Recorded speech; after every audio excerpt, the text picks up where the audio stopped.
Oficialmente ya somos grandes, jueves 22 horas, la pantalla de TN. Muchos invitados el día de hoy, muchos temas importantes, alguna información de último momento y que te va a terminar sorprendiendo. Acordate de lo que te digo. Presentamos primero a los columnistas, como siempre. Marcela Pagano, buenas noches. ¿Cómo estás, Marcela? Bueno, vamos a hablar de un tema clave, el dólar. Está estable. Hoy subió un poquito, pero te vamos a contar a cuánto va a estar después de las elecciones según el resultado electoral, según quien sea el presidente elegido. Y es la mirada de Wall Street. Muy bien, atención, ¿eh? ¿A cuánto va a estar el dólar después de las elecciones? La gran pregunta que nos hacemos todos, la vamos a empezar a responder entre todos. En un instante nada más vamos a Mar del Plata, ya lo saben. Allí está Santiago Fioriti con el móvil de Ya Somos Grandes de verano en un ratito nada más. Pero quiero presentar a los invitados, todos muy importantes que están aquí con nosotros esta noche. Primero, el fiscal federal Carlos Rívolo está con nosotros. Mañana se cumplen 4 años del asesinato de Alberto Nisman. Por eso preparamos un programa especial para recordar al fiscal Nisman en esta Argentina tan convulsionada. Además, el fiscal Rívolo es fiscal de la causa de los cuadernos. Y atención, porque tenemos mucha información sobre ese tema. En un rato la vamos a estar desarrollando con imágenes exclusivas aquí del programa. También, por tema Nisman, Waldo Wolf, diputado nacional, uno de los hombres que más y mejor ha luchado por la memoria de Alberto Nisman, que se ha peleado incluso con funcionarios del gobierno anterior, producto de esta lucha por la verdad y por la justicia a 4 años, insisto, mañana, de la muerte del fiscal Alberto Nisman. Federico Andajasi, amigo de la casa, escritor, psicoanalista, analista político, va a estar aquí con nosotros también para conversar de todos estos temas. Y finalmente, uno de los protagonistas políticos más importantes de la semana, el gobernador de Santa Fe, el señor Miguel Lifchitz, va a estar con nosotros aquí, ya está en el estudio. Vamos a conversar con él sobre este tercer espacio, el que no es Cambiemos, el que no es Cristina. ¿Qué pasa con Roberto Labaña? Se juntó con Roberto Labaña, en un ratito vamos a estar hablando de todo con él. Y justamente sobre Labaña es la información que tiene preparada Santiago Fioriti desde Mar del Plata. Santi, buenas noches. ¿Qué tal, Diego? ¿Cómo estás? Buenas noches. Estoy en el Torreón del Monje de Mar del Plata. Te iba a hablar justamente de Roberto Labaña, que se acaba de ir de Cariló. Hoy justo, Diego, se fue de Cariló, terminó sus vacaciones. Digo vacaciones, pero a medias, porque estuvo reunido y tuvo muchas reuniones políticas. Labaña es uno de los protagonistas de este verano político en la costa argentina. Pero tengo una información de último momento, Diego, porque Labaña volvió a Buenos Aires y mantuvo una reunión política con Sergio Massa, que acaba de terminar en la casa de Labaña, en el barrio de Saavedra, en Buenos Aires. Muy bien, importantísimo. Acaba de terminar, Diego. Estuvieron reunidos, hablaron de política, repasaron la agenda de los últimos días. Labaña le dio su diagnóstico de la economía. No develó la principal incógnita que hoy hay sobre Labaña, si va o no a ser candidato a presidente, que es lo que le están pidiendo muchos de los dirigentes de la política argentina. En un ratito te voy a dar más detalles de todo lo que pasó en la casa de Labaña, en Buenos Aires y en Cariló, Diego. Excelente, entonces la tercera reunión de Labaña, la primera con Miguel Lifchitz, la segunda con Pichetto y la tercera con Sergio Massa. Lifchitz justamente está aquí con nosotros. Les dije, programa recontra intenso, recontra cargado, así comienza Ya Somos Grandes.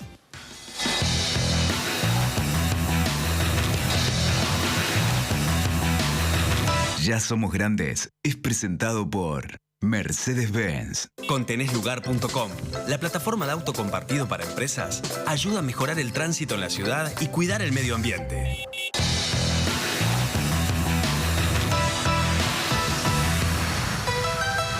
Muy bien, comenzamos entonces con este comienzo editorial. Básicamente queremos hacer un programa especial porque queremos recordar al fiscal Alberto Nisman. Alberto Nisman, mañana se van a cumplir 4 años. 4 años, y hay que decirlo con todas las letras, del asesinato del fiscal Alberto Nisman.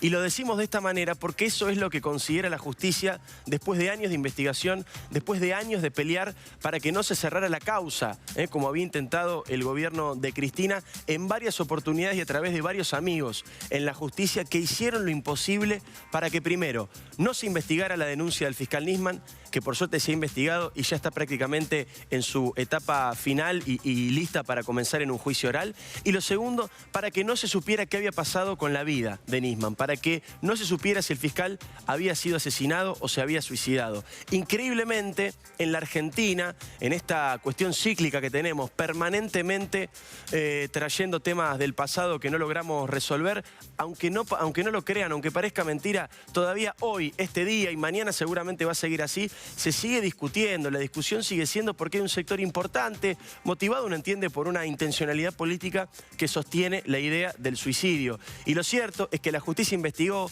se hizo una exhaustiva pericia de gendarmería que llevó muchísimo tiempo, la revelamos en su momento en exclusiva, aquí cuando estábamos en el programa con mi padre en Los Leuco, y finalmente esa pericia fue la que le dio a la justicia la herramienta, esa pericia entre otras cosas, entre otras pruebas, le dio la herramienta para decir de manera taxativa lo que Sandra Arroyo Salgado, la familia de Nisman y algunos personajes importantes de la política venían planteando desde hace rato. Lo que decían justamente era que Alberto Nisman había sido asesinado. Y se cumplen 4 años de este asesinato, se cumplen 4 años de la muerte del fiscal. Ahí estamos viendo la última entrevista que dio aquí en TN junto con Edgardo Alfano. Y además se van a cumplir pronto 4 años también de la famosa Marcha de los Paraguas. Esa marcha bajo la lluvia, donde cientos de miles, millones de argentinos reclamaban en silencio y bajo una lluvia torrencial, una tormenta de película, reclamaban justicia por la vida del fiscal asesinado Alberto Nisman. En aquella marcha hubo muchos fiscales, hubo muchos compañeros, hubo algunos integrantes también de la política, y uno de esos fiscales, de los que estaba en primera fila, de los que estaba con la bandera reclamando y luchando por la memoria del fiscal Nisman, era el fiscal Carlos Rívolo, que está esta noche con nosotros. Doctor, gracias por venir. Muy buenas noches. ¿Qué tal, Diego? Buenas noches. ¿Qué te pasa? Acá estamos viendo algunas imágenes, quiero poder repasarlas también entre todos, quiero que estén siempre en la pantalla, de aquella marcha de los paraguas bajo la lluvia reclamando justicia en un contexto muy hostil. La Argentina era un contexto en el cual había que ser valiente para plantarse y para decir queremos justicia por Nisman. ¿Lo ves y qué te pasa? Lo primero que me acuerdo es cómo se organizó la marcha. Y siempre lo recuerdo que la marcha tuvo un título que fue la Marcha de los Fiscales, pero que no la convocamos nosotros. Estábamos en un despacho, Guillermo Marijuán, Carlos Stornelli, Tayano y yo, y Guillermo Marijuán comenta, ¿vieron un tuit que va a haber una marcha el mes que viene por el tema de Nisman? Che, ¿vamos, no vamos? Y la verdad que nos planteamos desde siempre, primero la formalidad, es fiscal, hay que estar, no hay que estar, y en menos de 2 minutos nos miramos a la cara y dijimos, sí, hay que estar. En esta oportunidad tenemos que estar y tenemos que estar en la calle con la gente. Y lo que sucedió a partir de ahí es que salimos al pasillo, algún colega tuyo, no recuerdo exactamente quién, dice, che, ¿van a ir a la marcha? Sí. Y a partir de ahí La marcha de los fiscales. fue la marcha de los fiscales. ¿Tenían miedo en ese momento, Carlos? No, no teníamos miedo. No teníamos miedo, pero no teníamos... Porque acababan de matar a un compañero. Esa anécdota, ¿no?, de cómo se organizó esa marcha, no teníamos idea, nunca habíamos ido, juntarnos, pedirle a la gente, como se ven las imágenes, son impresionantes, que no concurriera con nada, con absolutamente nada, que no era un tema político, que era solamente una cuestión que estaba vinculada a lo que nosotros entendíamos en aquel momento y había sido una falta de respeto hacia la muerte de Alberto Nisman. Era un fiscal federal que investigaba el atentado terrorista más cruento que había sucedido en la Argentina, que iba teniendo resultados, porque también es una investigación extremadamente complicada, que había presentado 4 días antes una denuncia muy complicada contra la propia presidenta, que estaba a punto de ir, a ver, pero que como una figura institucional no había tenido un pronunciamiento siquiera de condolencias de parte del Ejecutivo, de parte de la Presidenta, no había tenido una bandera media asta, no había tenido un día de duelo, y la realidad es que decidimos unirnos a esa marcha. ¿Pero qué significa, perdón, doctor, pero sí, qué significa Nisman para ustedes? Yo pensaba, te escuchaba hablar y pensaba, ¿sabes en qué? En José Luis Cabezas. Y si bien yo no trabajaba en aquel momento cuando Cabezas fue asesinado por Chabrán y sus matones, trabajé mucho tiempo en la revista Noticias. Y siempre la figura de Cabezas para nosotros los periodistas representa que el peligro existe, que el peligro es real y que muchas veces uno subestima ese peligro del trabajo cotidiano y que finalmente un día para el otro puede aparecer la persona que es capaz de matar a otro porque está investigando, porque está trabajando, porque sacó una foto. ¿Qué es Nisman hoy, a 4 años de su muerte, de su asesinato, para ustedes, los que siguen trabajando en Comodoro Pi? En un instante vamos a hablar sobre la causa de los cuadernos, que investiga a las mismas personas que investigaba Nisman antes de morir. Lo acabás de simplificar porque significa lo mismo, se transformó en un emblema por eso. el peligro para nosotros realmente está a la vuelta. Vas a estar ahora en un minuto con el gobernador de Santa Fe, que te puede contar por sí mismo lo que sucede con muchos de los funcionarios judiciales en causas importantes o vinculados con temas, con atentados. Nos pasa exactamente lo mismo con los fiscales del NOA, del NEA, y nos ha pasado en alguna oportunidad con algún tipo de amenazas. El caso de Alberto Nisman fue que esto ocurrió realmente, en lo cual hoy ya dejó de ser una hipótesis, ya es una realidad judicial, atravesada una pericia, con un pronunciamiento de primera instancia, con la Cámara y con la Corte, que le da entidad a la Justicia Federal para investigar, como debió haber sido desde el primer día, principio. Este caso, en que esto fue un homicidio, y que esto fue un homicidio por lo que Nisman estaba investigando, por lo que Nisman había denunciado. Con lo cual, lamentablemente sí, se transformó en un emblema, porque nunca debió haber sucedido esto. Pero se generaron una serie de condiciones para que el asesinato ocurriera. Entonces, hilando con lo que me preguntabas al principio, lo que mejor decidimos hacer en aquel momento fue un homenaje, y claramente en silencio. Claramente no abrir la boca, claramente, por ahí se tiene poca memoria. Ir sencillamente a los medios para explicar esto, qué era lo que hacíamos, y no ir posteriormente. Totalmente. Porque ¿qué venía en aquel momento? Estábamos armando el partido judicial. Es cierto, eso decía Cristina. Eso decía Cristina y otros más. Y de aquel momento, de aquella marcha, no hubo un solo funcionario judicial que compitiera ni para concejal escolar en ninguna lista. En ninguna. Y yo, caminando al lado de aquellos colegas, puedo asegurar que algún voto hubiera tenido, pero a ninguno se le ocurrió. A ninguno le interesaba en ese momento. Era otra historia por la que estábamos ahí, y en el recorrido del tiempo se da exactamente lo mismo. Hoy, a 4 años, es cierto que hay muchísimos avances. El trabajo de Ercolini y de Tayano ha emprolijado. Para nosotros es un trabajo bueno, es extremadamente arduo. Sabemos, no vamos a soslayar nunca la respuesta, porque siempre está la pregunta de si vamos a encontrar los autores materiales. Es muy difícil, extremadamente difícil, pero ya tenemos un partícipe, ya tenemos a los custodios también involucrados en esto. ¿Es mucho? No, es algo. Es algo, tendríamos que tener muchísimo Pero más. por ahí voy a empezar. Vamos a seguir con este tema. En un rato está Waldo Wolf, diputado, está Federico Andajasi, también periodista, escritor, psicoanalista, para conversar de lo que fue y de lo que es Alberto Nisman en la República Argentina. Pero tenemos una información judicial de último momento, mirá.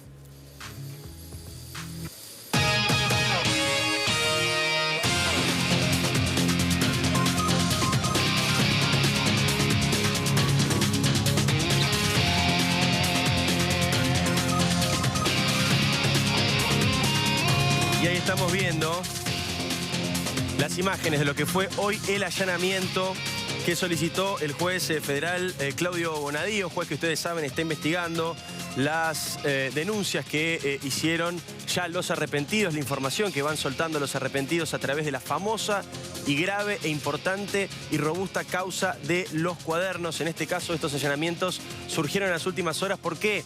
Porque en las últimas horas hubo una especie de aceleración impresionante de la información que hubo en la causa. Porque el arrepentido Juan Manuel Campillo, del cual habíamos hablado en los últimos programas aquí en Ya Somos Grandes, finalmente su testimonio fue homologado por el juez Claudio Bonadío como arrepentido.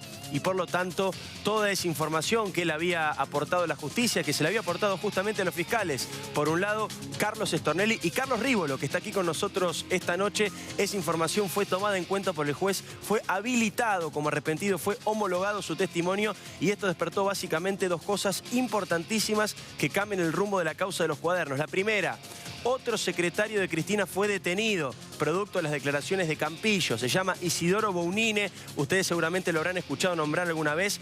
Fue uno de los secretarios que más tiempo estuvo con la familia Kirchner, una relación personal muy pero muy estrecha, sabe muchísimo sobre los movimientos privados de los Kirchner, tanto en el sur, en el Calafate, como aquí en la ciudad de Buenos Aires, ya como presidente y presidenta respectivamente. Y esa persona, me estoy refiriendo a Isidoro Bounine, quedó detenido y va a continuar detenido y no declaró negó, todavía tenía que declarar en indagatoria, mantiene su posición, negó las acusaciones, dice que no tiene nada que ver, todavía no ha pedido declararse como arrepentido, pero son claramente las decisiones más importantes. Acá está este hombre que mencionábamos, Isidoro Bounine, fue una de las personas que más cerca trabajó. Hoy tenía que declarar, como decíamos, pero bueno, tuvo que esperar un poquito antes de declarar porque primero habían declarado Carolina Pocchetti, de quien hablaremos en un ratito nada más, la mujer de Daniel Muñoz, este matrimonio que compró propiedades en Miami por $70 millones.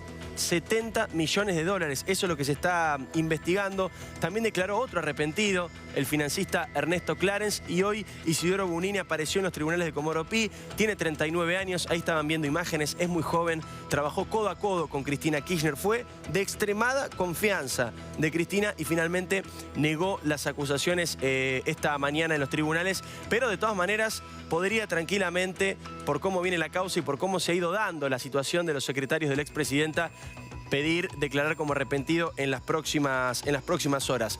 Pero son varios, por lo menos 5 los secretarios de Cristina y de Néstor Kirchner que ahora los acorralan en la justicia y colocan a la expresidenta mucho más cerca de la posibilidad de prisión. Y lo digo con todas las letras porque el juez Claudio Bonadío y la Cámara Federal confirmaron la prisión preventiva para la expresidenta de la Nación. Uno es Juan Manuel Campillo, lo contábamos recién, este hombre que había estado casado con Carlos Di Domenico, que había sido pareja de Carlos Di Domenico, el modisto, el experto en moda que finalmente falleció. Ahí está, este hombre había declarado como arrepentido. Finalmente Bonadío homologó esta declaración. Esto permitió la detención de Isidoro Bounine, a quien hacíamos referencia recién. Pero hay otros 3 que queríamos comentar, aunque sea rápidamente para presentar a los personajes, poner en contexto y ya nos metemos de lleno en la charla con el fiscal que investiga todo esto, que está aquí con nosotros, que se llama Carlos Rívolo. El otro es Fabián Gutiérrez. Fabián Gutiérrez, si hablemos hablado de él. Este hombre que contó que trabajó la mitad de su vida con los Kirchner, que aseguró que la plata de la corrupción llegaba directamente a Santa Cruz y que terminaba ni más ni menos que en el domicilio personal de la familia Kirchner. Este hombre también había declarado y había contado cuestiones de la intimidad. Contaba cómo Néstor Kirchner le pegaba, cómo maltrataba a los demás y el miedo, el pavor que le tenían tanto a Néstor como a Cristina Kirchner cuando trabajaban con ellos. El otro secretario, también un personaje interesante, es Daniel Álvarez. Daniel Álvarez, Danielito, le decía Néstor Kirchner. Acompañó al matrimonio presidencial desde el 2003 al 2010. Vaya si los acompañó y vaya si tiene información importante y relevante para declarar ante la justicia. Este hombre, Daniel Álvarez, en la función pública como secretario, pero no secretario de Estado, secretario de tráeme un café, firmame estos papeles, anda a buscar algo a la cochera. Este hombre multiplicó su patrimonio 50 veces. Siendo secretario personal de los Kirchner, multiplicó su patrimonio 50 veces.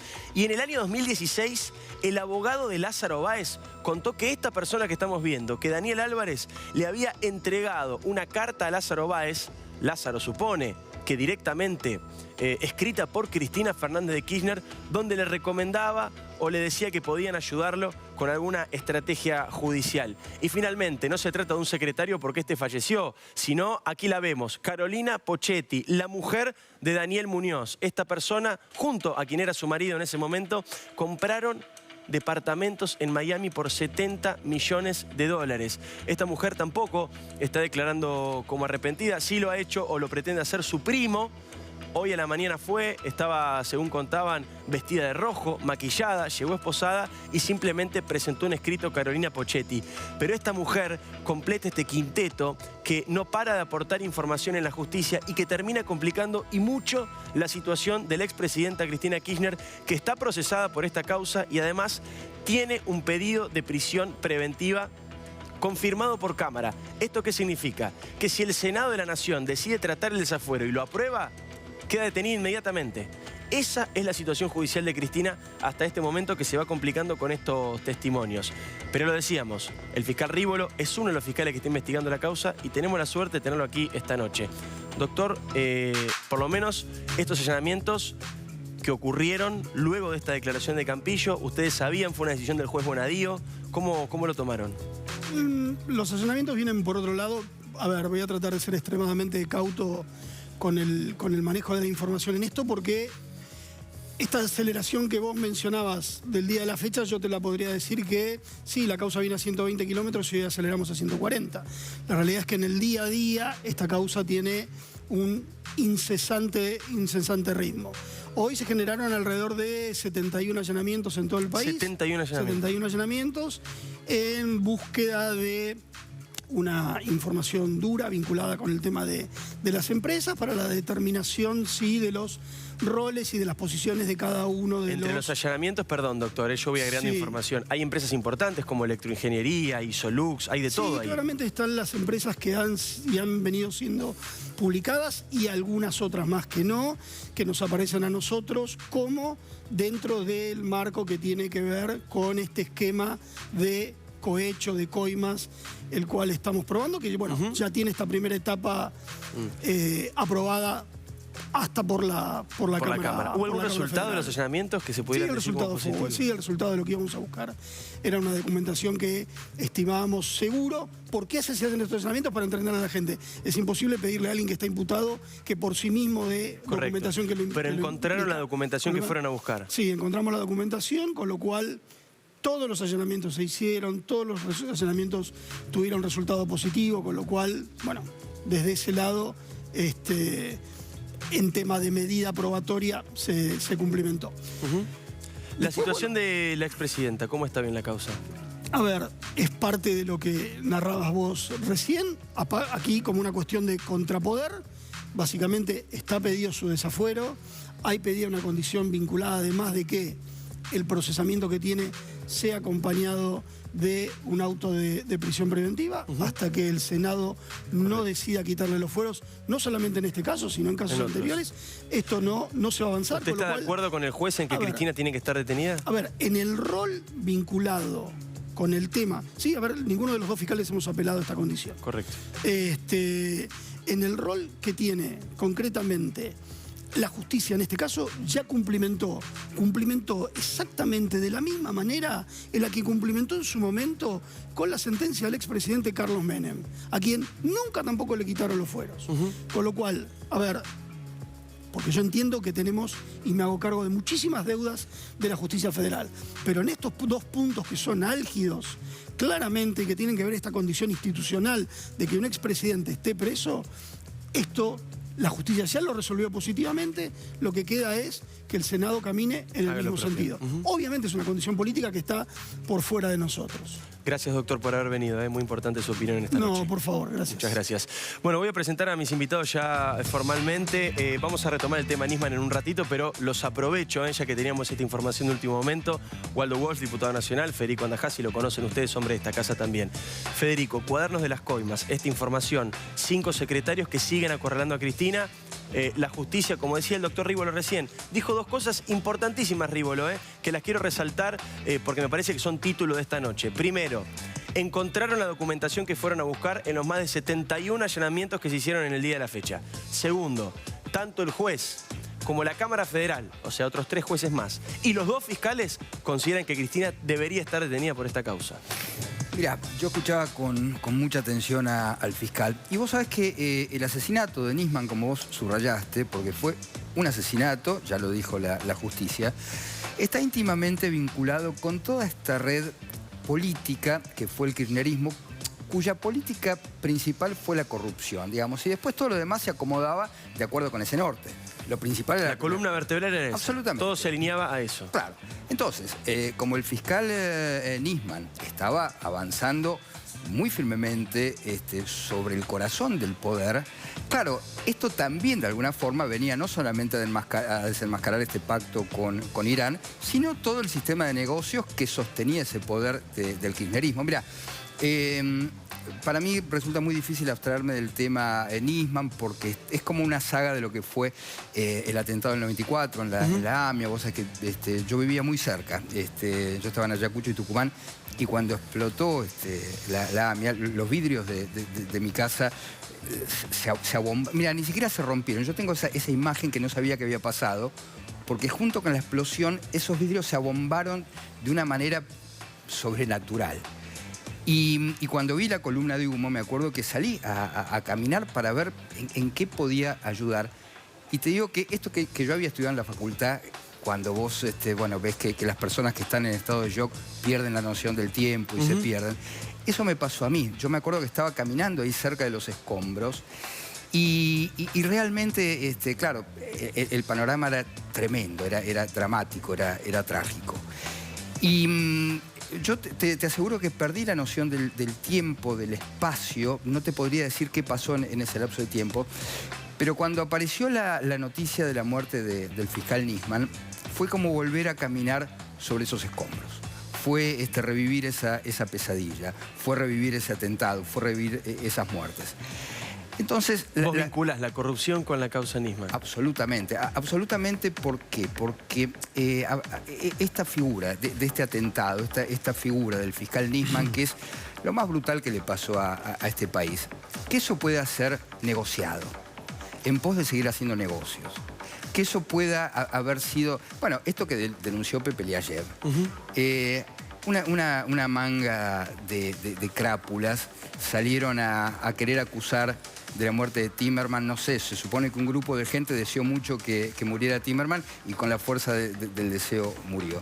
Bueno, ese grupo de crápulas es exactamente el mismo que no tuvo ningún reparo en insultar a Pepe Liayev, que fue el primero en denunciar esto, que después se supo y después se hizo público. Que también falleció por la misma enfermedad. Absolutamente. De modo que vos podés ver cómo se relacionan todos estos temas, cómo la muerte, los asesinatos, tienen finalmente, digamos, el mismo patrón, que es esta codicia desmedida por permanecer en el poder. ¿Para qué? Para seguir haciendo negocios. Waldo, gracias por venir. También lo mismo. Causa Cuadernos, esta información de último momento, la corrupción, los secretarios denunciando a Cristina. Cristina con pedido de detención y la causa Nisman, por supuesto, el recuerdo a Nisman. Sí, yo te escuchaba hacer un resumen de lo que había dicho el fiscal Rívolo. El fiscal Rívolo dijo una cosa más, si me permitís sumarte. Sí, claro. Que es que hizo cargo a la política del apañamiento de los corruptos. Y lo hizo cargo con nombre y apellido. Senado de la Nación Argentina, que tiene mayoría desde el año 83, peronista, justicialista, Unidad Ciudadana, o poner el nombre que quieras. Y que hoy se ha transformado en un aguantadero.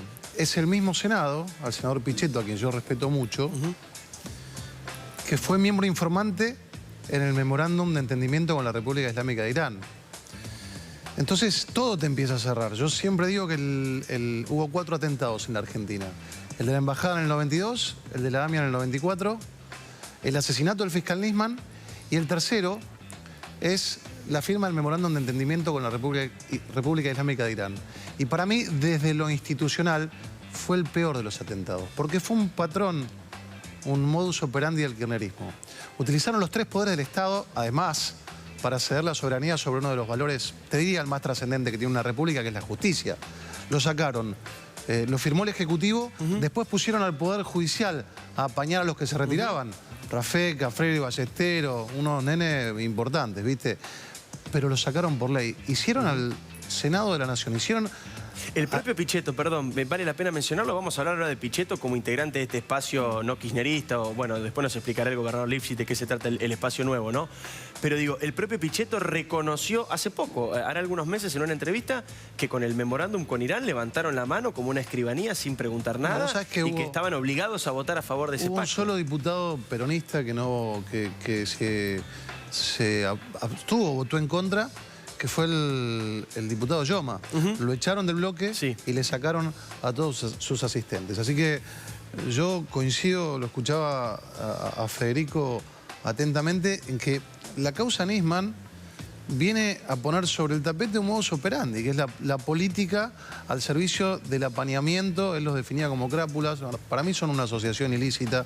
A mí me da mucha pena. Yo me siento muy orgulloso de ser diputado de la Nación, de ser parte de las instituciones. Vos hablabas de la pelea que hemos dado, también con Federico, el ensañamiento que ves con aquellos que solamente pedimos respetar las instituciones. En mi caso particular, además... A vos también te denunciaron por traición a la patria, te amenazaron, tuviste justamente también una discusión fuerte con el por traición a la patria. El diputado Moró suele decir que yo soy agente del Mossad, cosa que a mí me causa mucha gracia, porque si el diputado Moró descubrió que yo soy agente del Mossad, debo ser un muy mal agente. El peor agente del mundo. Pero además igual de también, eso, ¿no? Como, digamos, ese antisemitismo implícito. no, A cualquier judío lo acusan de ser agente del Mossad. No es un antisemitismo implícito, es un antisemitismo de lo más vernáculo y de lo más radical, porque extranjerizar al judío es una de las conductas más clásicas del antisemitismo. Pero además, vos sabés que yo estuve pensando estos días, porque a mí... te diría que soy casi como un trompo. Mientras más me liman, más vueltas doy y más los peleo, porque amo mi país y amo ser parte de las instituciones de mi país y tratar de cambiarla. También tenemos muchas deudas pendientes. Pero es lógico que a mí me acusen de ser agente del Mossad. ¿Sabes por qué? ¿Por qué? Porque los que fueron agentes iraníes fueron ellos. Porque está probado que hicieron una cancillería paralela al servicio de un país que está acusado por nuestra justicia de haber puesto una bomba en nuestro país y matado 85 patriotas, 85 compatriotas. Entonces es lógico, es un patrón de conducta. Ellos siempre proyectan, acá hay un psicólogo, y transfieren en el otro, y yo tengo que dar explicaciones. Después de generaciones en la Argentina al antisemitismo más vernáculo, que es apañado por el kirchnerismo. Porque ninguno sale a repudiar, no solo que no salen a repudiar, sino que cuando yo fui acusado, digo acusado en términos de ponerle una palabra, porque te imaginas que políticos mediante resultaste absuelto ofende el que puede, no el que quiere, y a mí las acusaciones del diputado Leopoldo Moró, que está procesado por antisemitismo, no solo que no me ofenden, sino que me enaltecen. Pero Unidad Ciudadana, con todos sus diputados, salieron a respaldar la acusación de Moró. Esto es lo que hacen. Es el patrón Nisman de todo lo que vemos en otros patrones. Lo mismo hicieron con Chicone, que votaron por ley la expropiación y lo escondieron al ex vicepresidente Vudú. Todo es lo mismo. Utilizan las instituciones al servicio de una asociación ilícita. Federico, te llevo directamente al plano político. Este es un año electoral, empezamos a votar como país. Ahora, en febrero arranca la primera elección y hasta noviembre no paramos, si es que hay balotaje. ¿Cómo estás viendo las elecciones? ¿Cómo estás viendo a este espacio? Está aquí el gobernador Lipschitz, en un rato hablaremos con él. ¿Cómo estás viendo este espacio peronista no kirchnerista? ¿Cómo lo definirías? ¿Y cuál crees que es el rol de Cristina este año? ¿Qué va a hacer Cristina? Bueno, en primer lugar, déjame decir que la importancia crucial que tienen estas elecciones. Crucial. Yo creo que la Argentina tiene la última oportunidad de su historia para no caer definitivamente en el populismo. Estamos viendo lo que está pasando en Venezuela. Hoy dio un discurso Maduro en el que aseguró que viajó al futuro. Y que estaba todo bien. Vio que estaba todo bien y volvió. Lo dijo en serio, ¿eh? Lo dijo en serio, lo dijo en serio. Bueno, este tipo de comentario lo escuchamos por cadena nacional acá en la Argentina miles de veces de boca de Cristina Kirchner, socia de Venezuela. De modo que esto que se escucha, ¿no? Vamos a volver. Yo lo creo altamente improbable. Ahora, si eso sucediera hipotéticamente, va a haber muertos en este país. Va a haber muertos. Es muy fuerte, Federico, lo que estás diciendo. Bueno, basta ver lo que está pasando nada más en las redes sociales. Las amenazas que estamos recibiendo. Las amenazas físicas que uno está recibiendo. ¿Estás recibiendo amenazas? Sí, la verdad que uno no quiere alentar estas cosas, pero es impresionante. Bueno, Waldo lo sabe mejor que yo. Yo percibo, digamos, un afán de revancha, un afán de odio, que mal puede disimular Cristina, digamos, en este rol electoral. Siempre, previo a las elecciones, en víspera se disfraza de hada buena, ¿no? Ahora, de verdad, creo que si llegaran por ventura a volver, va a ser una desgracia realmente muy grande. A ver, a mí me encantaría que hubiera muchas opciones, me encantaría que estuviera, qué sé yo, si existiera un peronismo racional, suponiendo que eso fuese posible. Bueno, ahora todos hablan de la Baña, en un rato vamos a hablar de ese tema. Está bien, suponiendo que hubiese una alternativa, a mí me encantaría que hubiese no 2, 3, 5 alternativas. Hoy por hoy, digamos, el panorama está como está. Está por un lado Macri y por el otro lado el FPV o esto que se llama Unidad Ciudadana. Yo la verdad es que no veo todavía una posibilidad, falta muy poco para las elecciones, de que se instale, lamentablemente, ¿no?, otro candidato. Yo creo que sigue siendo un poco buscado por las dos partes. Me parece que también... A ver, yo le hablaba con Durán Barba. Le decía, está buscado esto de antagonizar con Cristina. Me dice, la verdad que no. Si pudiera antagonizar con Filmus, yo encantado de la vida. Pero la verdad que lo que está es este panorama. Entonces digo, frente a este panorama, de verdad que nadie puede perder la perspectiva de que estamos ante un momento histórico de la Argentina y que si las cosas realmente, digamos, se tornaran dramáticas, como se puede ver, insisto, ¿no?, en las redes sociales. ¿Vos imaginás un Venezuela, digamos, para resumirlo? Absolutamente, no hay razón para pensar otra cosa. Quiero ir a Mar del Plata rápidamente porque hay información política. La tiene Santiago Fioriti, está allí con nosotros haciendo la temporada. Está el gobernador Lifchit de Santa Fe acá, hombre que se ha reunido con Roberto Lavagna que se reunió después con Pichetto y hoy, hace instantes nada más, con Sergio Massa. ¿Qué están armando? ¿Cómo se viene este espacio? A ver, Santiago, buenas noches, contanos. Sí, Diego, mira, Lavagna es hoy el centro de todas las especulaciones políticas de un armado opositor. Según Lavagna, ese armado opositor tiene que ser amplio, muy amplio. Tiene que abarcar a peronistas, pero también a otros sectores. En el estudio está Miguel Lifchit, que es gobernador del socialismo y un hombre que también está trabajando para ese armado opositor. Lavagna por ahora se resiste a ser candidato a presidente, que es lo que le está pidiendo buena parte de ese peronismo no kirchnerista que quiere competir contra Macri y también contra Cristina. ¿Por qué Lavagna hoy se resiste a ser candidato, Diego? Él dice, la grieta nos impide hoy, o le impide a él, dice Lavagna, ser candidato. Hay que hacer un armado y buscar un candidato. Por ahora, dice Lavagna, yo no soy ese candidato. Se siente que está grande, siente que hay que buscar un candidato más joven, un candidato que tenga un armado amplio detrás de dirigentes como Sergio Massa, dirigentes como Miguel Ángel Pichetto, dirigentes como Lifchit, y en todo caso Lavagna se ve como un asesor externo, un hombre que puede sugerir ideas desde el punto de vista económico, que es su fuerte. ¿Qué es lo que venía haciendo hasta ahora, no?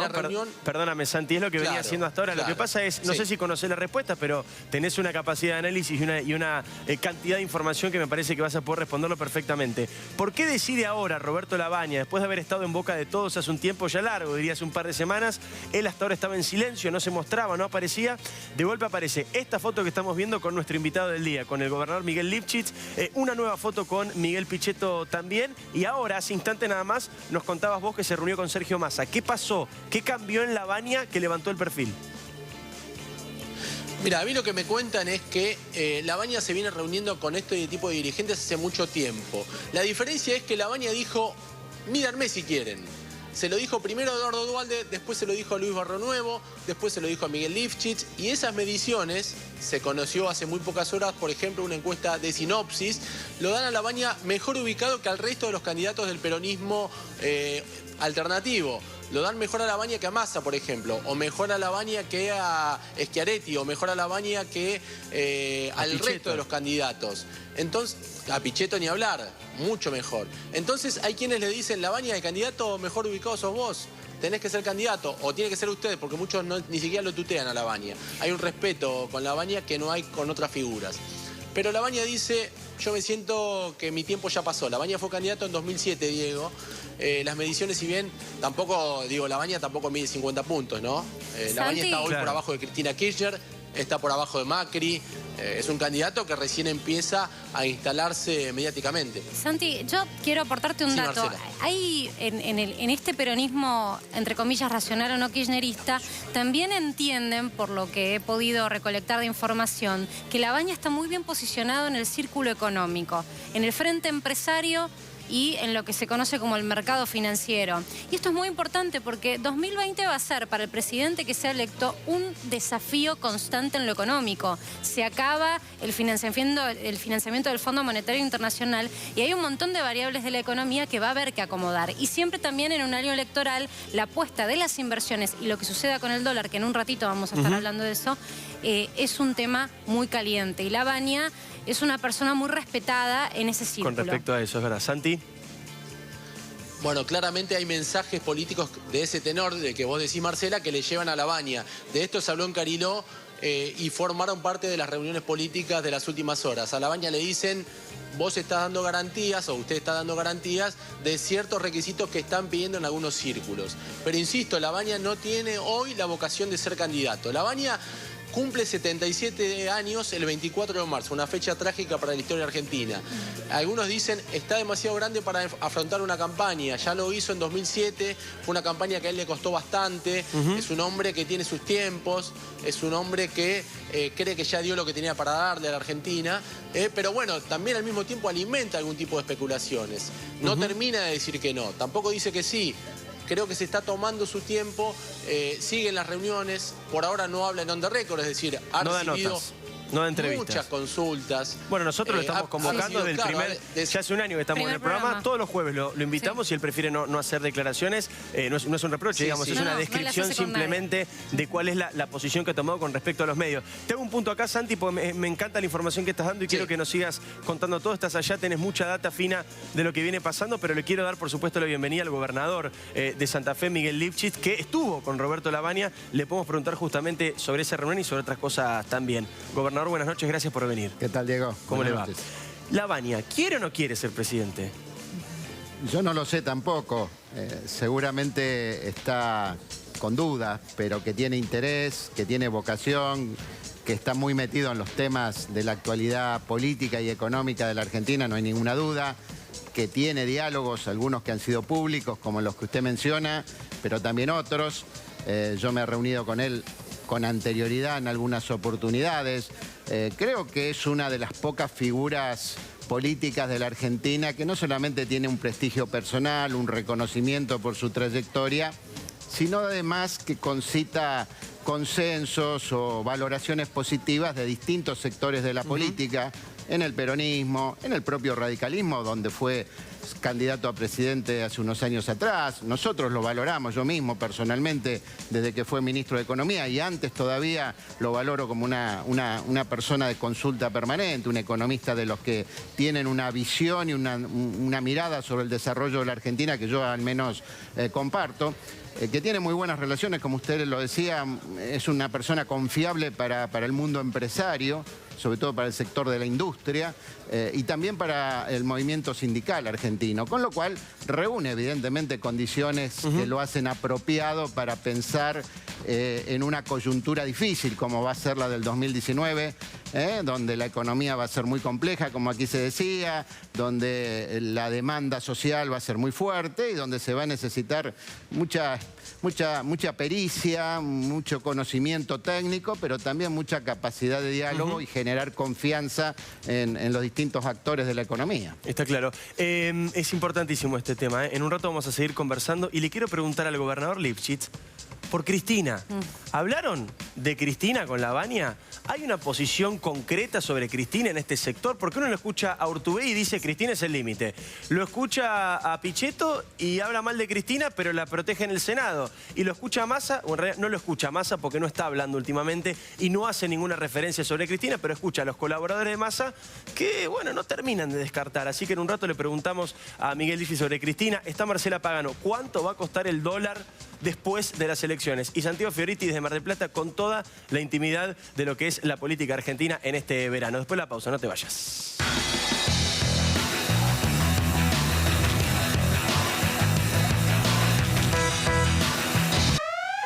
Seguimos acá y Ya Somos Grandes, programa con muchos invitados el día de hoy. Está en un ratito, aquí está con nosotros el gobernador Lifchit, así que vamos a seguir conversando con él desde Mar del Plata. Pero antes lo prometido, ¿a cuánto va a estar el dólar después de las elecciones? La gran pregunta que se hace toda la sociedad. Marcela Pagano. XP Inversiones o Investments es una firma que hizo un relevamiento entre las grandes entidades financieras del mundo, de Wall Street, de Brasil, de Latinoamérica. Y es muy importante porque son esos los inversores a los cuales se encuesta, se releva y además los que deciden luego dónde colocar sus fondos. Según estos inversores, vamos a ver los resultados de a cuánto estaría el dólar inmediatamente después de los comicios. A ver, es tremenda. Automáticamente, o sea, Sería ya este año. Según Wall Street, vamos a ponerlo de, A ver, de este mejora un modo. poquito. Si gana Macri, el dólar que hoy cerró a 38,74 va a estar apenas un pasito por encima, 40,53. Valga la redundancia, hay que decir, este sería el precio minorista, Claro, el precio lógico. mayorista. El precio mayorista. El minorista sería un peso más, es decir, se movería un 3% el dólar. Prácticamente es lo que está en línea con lo proyectado en el presupuesto. No hay Ok, cambios. Correcto. ¿sí? No hay Esto cambios. es lo que dice Wall Street, lo que dicen los mercados supuesto. cuando le preguntan en una encuesta. Encuestas que también le han pifiado bastante en algún Sí, momento, claro. pero no deja de ser importante, porque son los que deciden si colocan, por ejemplo, dinero en bonos argentinos. ¿Se invierten o no invierten? Si Las nos famosas prestan. inversiones. Totalmente. Muy bien. A ver, Si gana este Cristina, escenario. bueno. Cristina. De más está decirte que era esperable la respuesta, que iba a saltar el dólar prácticamente más del 50% y se iría, según esta encuesta de Wall Street, a 59.39, el que mueven los grandes inversores. Esto sería un 60 pesos para el pequeño ahorrista. Muy bien. Y esta famosa tercera vía, tercera posición, peronismo no kirchnerista. Bueno, Podría ponemos ser Roberto un Lavagna porque es el Lavagna. que todos mencionan. Exacto. Podría ser cualquier candidato. En ese caso, Y avanzaría un poquito más, porque estaría el peronismo seguramente detrás, un 20%, subiría entonces el dólar inmediatamente después de las elecciones en relación al precio que tiene hoy. Y este sería el precio que tendrías que ver en las pantallas, un dólar que para el pequeño ahorrista estaría en 47 pesos, un dólar que saltaría 10 pesos de cotización si gana el peronismo racional, la tercera alternativa. Bueno, son algunas de las encuestas que se empiezan a dar a conocer, son típicas de los años electorales y nos sirven como referencia. ¿Por qué? No es menor la acción del mercado financiero para un gobierno, sobre todo esta es la como el de percepción de los Argentina. mercados. Es la percepción de los mercados. Hay que decir que Cristina de Kirchner fue la gran enemiga del mercado financiero, el cepo cambiario y un montón de medidas más hicieron que hoy, valga la redundancia, para ellos el dólar acá en Argentina va a saltar estrepitosamente si gana Cristina. Una encuesta. Muy Hay que ver bien. si se cumplen o no estos guarismos. muy bien, quédate acá conmigo, quédate acá en la pantalla, lo quiero consultar al gobernador Lifchis porque justamente había quedado pendiente. Cristina, ¿puede formar parte de este espacio que están armando? Usted se juntó con Lavagna, se junta con otros también representantes del sector. Está Urtubey, está Pichetto, está Sergio Massa, está Schiaretti, hay un montón de gente. Margarita Stolbizer, ¿por qué no? Más parecida desde lo ideológico a lo que es ustedes en el socialismo en Santa Fe. ¿Se pueden juntar con Cristina? ¿Pueden confluir en una interna con Cristina, por ejemplo? Yo creo que eso es inviable, es imposible, por lo menos desde mi punto de vista. Puede haber en ese peronismo alternativo al que ustedes hacen mención, que es muy diverso, muy heterogéneo, quizás distintas opiniones, pero desde mi punto de vista lo que se necesita en la Argentina es una propuesta superadora que deje atrás al pasado. Me parece que el doctor Lavagna está en esa misma idea. Creo que hay muchos argentinos de a pie, argentinos comunes, empresarios, trabajadores, intelectuales, que tienen la misma idea y la misma demanda frente a la política, de que surja una propuesta alternativa que no sea anti-Macri, por eso yo no me sumo de ninguna manera a esas ideas de un frente anti-Macri, porque creo que acá no hay que hacer nada anti, sino que hay que hacer algo a favor, dar vuelta a una página, construir un proyecto alternativo que pueda de alguna manera reunir o sintetizar lo mejor de los 35 años de democracia, lo que cada gobierno ha podido hacer positivamente, pero que pueda plantearse como un proyecto de futuro, que necesariamente debe ser plural. Yo no creo en un proyecto del peronismo alternativo, porque si es solo peronismo alternativo queda reducido al ámbito del electorado peronista. ¿Cómo lo Y me llamaría parece usted? Usted sabe que es una... Yo sé que está Santiago... necesariamente debe ser más transversal, porque Correcto. justamente el objetivo es superar la grieta, es de alguna manera volver a unir a los argentinos, un proyecto de unidad y de consenso social. Está Santiago Mar del Plata que quiere preguntar también. Santi, métete, vamos. Sí, gobernador, le quiero preguntar, usted obviamente quiere convencer a Lavagna de que sea el candidato a presidente del espacio. ¿Qué ocurre si Lavagna finalmente dice no es el candidato a presidente de ese espacio? ¿Quién sería su candidato de ese espacio en formación? Bueno, yo creo que es importante tener una fórmula, tener un candidato, y claramente el doctor Lavagna hoy aparece como el que reúne las mejores condiciones. No sé si habría otro en este momento, pero además no alcanza tampoco con un candidato, con una fórmula. Me parece que hay que construir un proyecto alternativo que tiene que ser la base de esa propuesta, con ideas muy claras, con acuerdos muy concretos sobre el futuro de la Argentina en materia económica, en materia de justicia, en materia social. Me parece que eso es clave. y después también el formato con el que eso se pueda construir. Creo que si volvemos a repetir un rejunte electoral como los que hemos tenido en otros momentos históricos, tampoco alcanza. Me parece que aquí hay que hacer una gran convocatoria a la sociedad civil, a los intelectuales, a los referentes sociales, a los empresarios, a los buenos empresarios que tenemos, a todos aquellos que no figuran en ningún cuaderno y que trabajan todos los días para generar empleo y para producir. Me parece que hay que pensar también un formato nuevo para ese espacio si realmente queremos que sea superador y que sea una alternativa que genere esperanza para los argentinos. Quiero dejar planteada para después de la pausa esta pregunta para el gobernador Lifchitz, el gobernador de Santa Fe.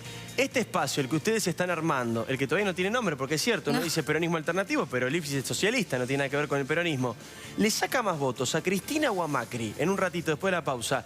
Gracias, Waldo Wolf, por venir. Felicitaciones por este libro también. Te agradezco además porque me lo has dado, me lo has dedicado, lo estamos recomendando en este momento también. Libro justamente sobre el fiscal Nisman, tema del cual hemos hablado el día de hoy. Y el gran amigo Federico Andajasi, que ahora en la feria estás presentando el libro nuevo también. Estoy sacando el libro nuevo, todavía no tengo el título. Muy bien, todavía no tiene el título, así que primicia de este programa. Quédate, no te vayas, mucho más después de la pausa. Dale.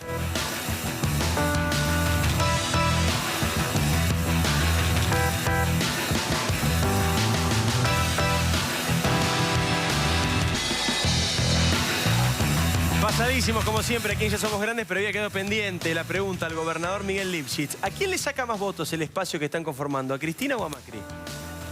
No sé a quién le saca más, pero le saca a los dos, evidentemente. Y necesariamente así debe ser para realmente ser competitivo y para cumplir con el objetivo de saltar por arriba de la grieta. Necesariamente debe convocar a los dos electorados que hoy están quebrados por la mitad y debe procurar justamente una síntesis de distintas expresiones políticas y con un fuerte componente, como le decía Diego, de sociedad civil. Me parece que eso tendría que hacerlo distinto para generar nuevamente expectativa y esperanza, generar capital político que va a ser indispensable para el próximo gobierno. Va a agarrar un país muy complicado, muy complejo, una economía muy difícil. Y creo que ninguna de las dos propuestas hoy va a tener la espalda, la confianza, la expectativa social necesaria como para poder manejar esa situación. Y por eso creo que una alternativa de estas características tiene mucho futuro para la Argentina. Gracias, gobernador, por haber estado esta noche. Muchísimas gracias. Muchas gracias, Marce Pagano, como siempre. Gracias, Fioriti, facherísimo, desde Mar del Plata, con ese colorcito que ha pegado allí del sol marplatense. Gracias, gran trabajo, como siempre, Santi. Hasta el jueves que viene. Nosotros nos estamos despidiendo. Gracias a vos por estar del otro lado. Gracias, Fuego y Sabor, por la comida para el equipo. No se asusten, no me olvido. Nos vemos el jueves que viene, 22 horas, acá en TN. Chao.